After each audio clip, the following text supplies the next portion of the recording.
जय श्री राम।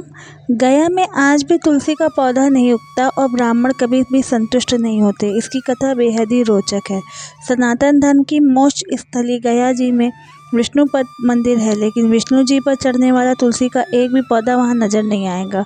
पितृपक्ष के दौरान पिंड दान करने गया जी में और अनेकों दूसरी जगह पर जाते हैं।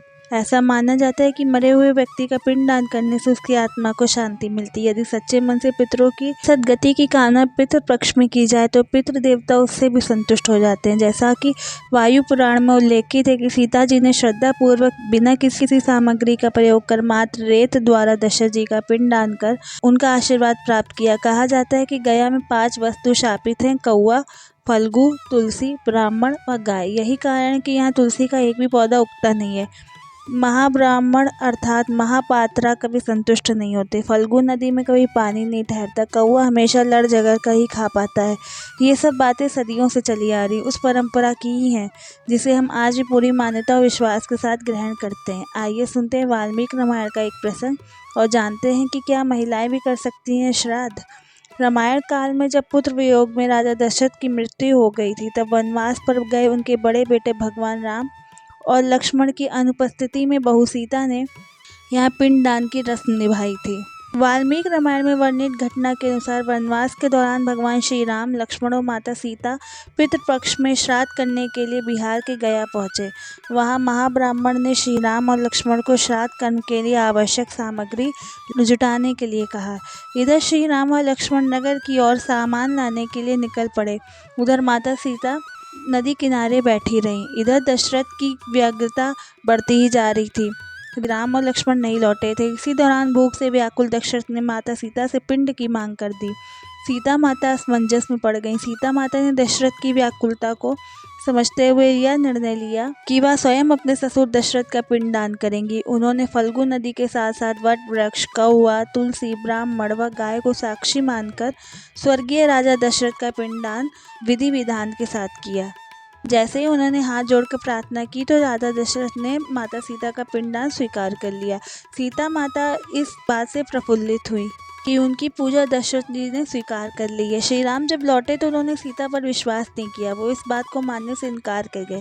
उन्होंने कहा कि पिंडदान पुत्र के बिना नहीं हो सकता। इसके बाद सीता माता ने कहा कि वहां उपस्थित फल्गु नदी, तुलसी, कौआ, गाय, वट वृक्ष और ब्राह्मण श्राद्ध कर्म की गवाही दे सकते हैं। श्री राम ने जब इन सबसे पिंडदान के संबंध में पूछा तो फल्गु नदी, गाय, कौआ, तुलसी और ब्राह्मण पांचों ने झूठ बोल दिया। ने एक स्वर में गवाही दे दी कि सीता माता ने कोई पिंडदान नहीं किया है, लेकिन वट वृक्ष ने सत्य का साथ दिया। उसने श्री राम से कहा कि सीता माता ने सबको साक्षी मानकर विधि पूर्वक राजा दशरथ जी का पिंडदान किया था। पांचों साक्षी के झूठ बोलने पर सीता माता ने क्रोधित होकर उन्हें आजीवन श्राप दे दिया। फल्गु नदी को श्राप दिया कि वह सिर्फ नाम की नदी रहेंगी, उसमें पानी नहीं रहेगा। इसी कारण फल्गु नदी आज भी गया में सूखी है। गाय को श्राप दिया कि गाय पूजनीय होकर भी उसके पिछले हिस्से की पूजा की जाएगी और गाय को खाने के लिए दर बदर भटकना पड़ेगा। आज भी हिंदू धर्म में गाय के सिर्फ पिछले हिस्से की पूजा की जाती है। सीता माता ने गया के महाब्राह्मण को कभी भी संतुष्ट ना होने और कितना भी मिले उसकी दरिद्रता हमेशा बनी रहेगी, ऐसा श्राप दिया। इसी कारण महाब्राह्मण कभी दान दक्षिणा के बाद भी संतुष्ट नहीं होते हैं। सीता माता ने तुलसी जी को श्राप दिया कि वह कभी भी गया की मिट्टी में नहीं उगेंगी। यह आज तक सत्य है कि गया की मिट्टी में तुलसी नहीं उगाया जाता है। कौआ को हमेशा लड़ झगड़ कर खाने का श्राप दिया था। कौआ आज भी खाना अकेले नहीं खाता। सीता माता ने जहाँ इन प्राचों को श्राप दिया, वहीं सच बोलने पर वट वृक्ष को आशीर्वाद दिया कि उसे लंबी आयु प्राप्त होगी, वह दूसरों को छाया प्रदान करेगी। पतिव्रता स्त्री उनका स्मरण करके अपने पति के दीर्घायु की कामना करती है। मार्कंडेय पुराण में कहा गया है कि अगर किसी का पुत्र ना हो तो पत्नी ही बिना मंत्रों के श्राद्ध कर्म कर सकती है। ग्रंथों में बताया गया कि परिवार की महिलाएं भी श्राद्ध कर सकती हैं। इस बारे में धर्म सिंधु ग्रंथ के साथ ही मनुस्मृति, मार्कंडेय पुराण और गरुड़ पुराण का भी कहना है कि महिलाओं को तर्पण और पिंड दान करने का अधिकार है। इसके अलावा वाल्मीकि रामायण में भी कहा गया है कि सीता जी ने राजा दशरथ जी के लिए पिंडदान किया था।